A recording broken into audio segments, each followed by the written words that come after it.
Okay, papatimpla naman tayo ngayon ng pang-last na halo. Pang 3 sako na to. 3 sako semento.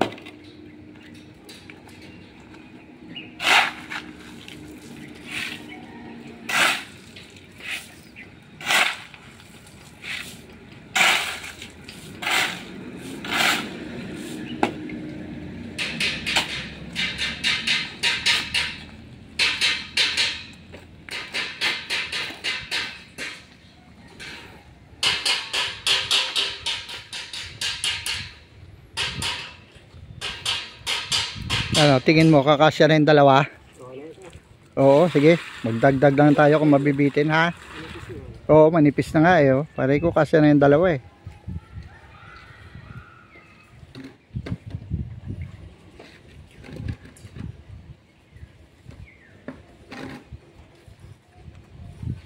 Ayun ang plies, sinabit ko.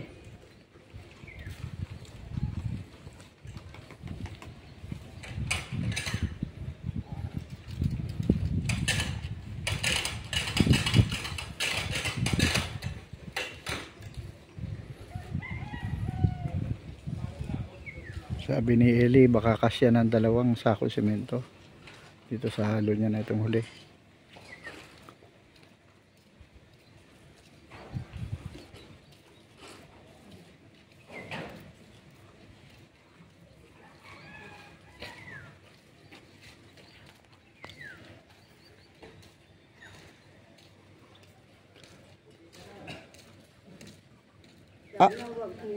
Ano, okay lang po ba? Itutuloy namin.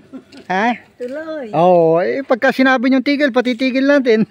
Ayan, hindi siguro uulan. Hindi po, malabo po. Oh, liwanag oh.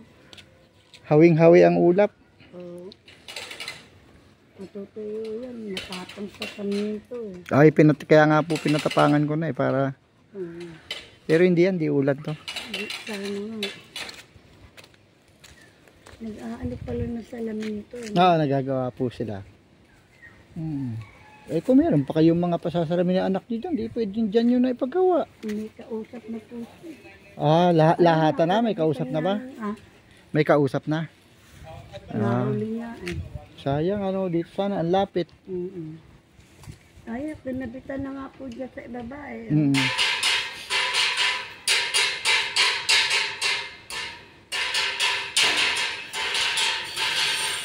Ano yung nakatira dyan? May ari na, hindi? Hindi po, umuupa lang din daw sila.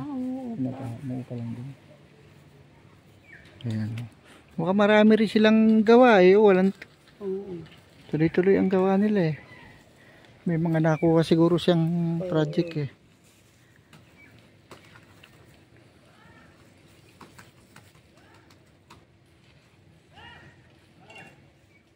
Nakuha ng lahat yung mga ano. Ah, nakakot na lahat. Ayun na.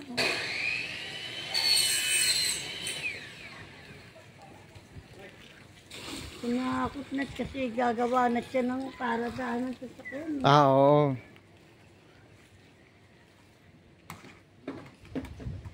Maganda yata trabaho ng anak niya eh. Sa ano, yung nag-ano, sa mga permit ba ng building? Ah, oo. Sa munisipyo? Hindi, oh. hindi naman. Hindi.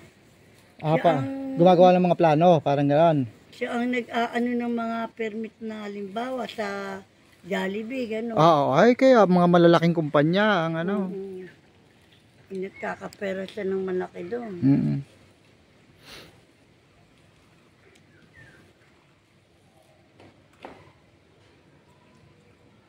Saka may trabaho din yung asawa niya, anak niya. No. Yung anak niyang pangalan, nagtatrabaho sa Makati City Hall.